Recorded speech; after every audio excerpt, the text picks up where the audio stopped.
Odie's Wood Butter, awesome product, another great product by Odie's. It's halfway between an oil and a wax, easy to use, very thick, looks like a wax, use very little, apply it to your applicator, just smear your applicator into the surface, into the surface of the jar, work a small amount into your surface, let it set up for an hour, at least an hour, and then buff it away with a cotton cloth. When I say buff it away, wipe every last bit of it off the surface until it feels dry to touch.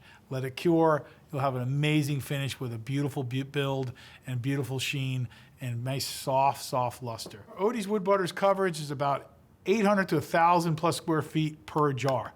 Goes a very, very long way. Be careful, use very, very little. A tiny amount is all you need, just like most of our Odie's products. So Odie's Wood Butter can be used by itself or any of our other finishes in the lineup. You could actually make a patterning wax with the butter and our pigments as well. Great product, same versatility as the other Odie's finishes, but also the same safety. No poisons, no dryers, no hardeners, no isocyanate, no second part needed. Cures and hardens to an amazing, beautiful, durable finish.